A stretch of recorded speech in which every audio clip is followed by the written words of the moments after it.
Today it's going to be that day when I'm going to share with you 7 steps to achieve sharp photos anytime with any lens. So I'm going to talk about these 7 steps in no particular order. And you can go and apply these steps, and I can guarantee you 110% that if you're going to do this, your photos will be always clear and sharp. So let's get started. Have your camera on a tripod. As a landscape photographer, this is extremely important. You are in situations of light when the intensity of light is not that powerful, and you need a tripod in order to have a steady shot. Now, how do you choose a tripod? My quick advice: carbon fiber. The legs should have 3 segments, not 4 or more. The height of the tripod with the camera on and with the central column raised down should be up to here minimum to your height, or if you can go a little higher above your head, it would be okay, because there are slopes when you put the tripod on, and it's good to have a tripod with your eye level. I never use the central column, so you can buy a tripod with no central column. And the head of the tripod for a landscape photographer, I think, should be a ball head that has 2 knobs to adjust. First, adjust the panning, and then the other knob adjusts the freedom of movement of the camera. But you have a separate knob for panning if you want to do panoramas. Now, as a side tip, if you're going to use the camera on a tripod, always trigger it either with a remote control or using the time frame, and have 2 or 5 or 10 seconds before the actual photo takes place, because otherwise you defeat the purpose of having a tripod. Step number 2, when you're using the camera on a tripod, always deactivate the image stabilization. When I was using the DSLR, I had a Canon DSLR. I didn't had this problem. I could make long exposures on the DSLR with the image stabilization active on the lens, and nothing bad would happen. But I saw during my workshops different brands of cameras with different brands of lenses that created shaky images. Step number 3. Now, if you go and photograph by hand, because this is also a possibility, not all the photos are taken from a tripod, even for a landscape photographer, you have to be aware of the exposure time. And sometimes this mistake happens with the people that are using mirrorless cameras, because they are adjusting the exposure time and they see the final result, but they tend to overlook what is that exposure time. So let's say if you're photographing at 100 millimeters focal length on a full frame body, then the exposure time should be at least 200th of a second. If you are 100 millimeters on a crop, you apply the crop factor 1.5, 1.6, or maybe 2, and then the resultant focal length, you multiply it again by 2, and you get 1 over that exposure time. Now, before moving to step number 4, let me talk just 15 seconds or less about my photo tour in Tuscany. It's going to be in May.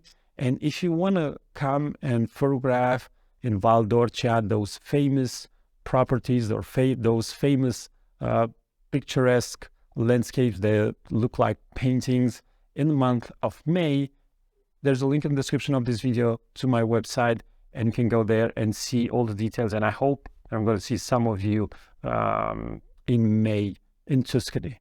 Step number 4, if you're doing all this and you're focusing and you're noticing that your subject is not sharp, make sure that your lens is okay. Sometimes lenses do front focus or back focus, and you can adjust those in camera. You can calibrate your lenses with the camera. But for example, I'm having a Canon 50mm 1.8, and on the DSLR, it was doing front focus and back focus, and it was doing this in in no particular pattern. So that lens, I couldn't use it with the DSLR because the results were unpredictable.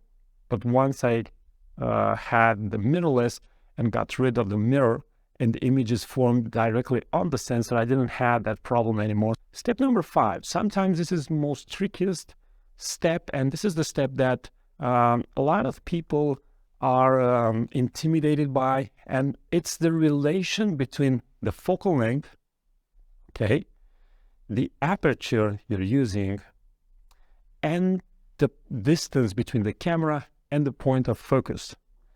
And what you need to understand is the longer the focal length, so the more millimeters you have, for example, 100 millimeters, 200 millimeters, okay, the longer the focal length, the shorter, the smaller becomes the depth of field, the area where you have clear and crystal sharp images. The wider the aperture, and this means aperture that has lower numbers, 2.8, 4, okay, 1.8, the wider the aperture, the smaller the depth of field.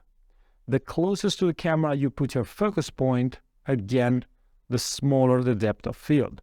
So whenever you're using longer focal lengths and you have wide apertures and you put the focus point really close to the camera, the depth of field is going to be really small. With the wide angle lens, if you have the wide angle lens, so the less millimeters, the smaller the focal length, then the depth of field increases. The longer from your camera you put the focus point, the depth of field increases. The minute you close the aperture, f8, f11, f16, the depth of field increases. So this is the relationship between aperture, focal length, and the point of focus. And step number 6, if you're using a telephoto lens, this means that your focal length is higher, okay? So the depth of field is smaller.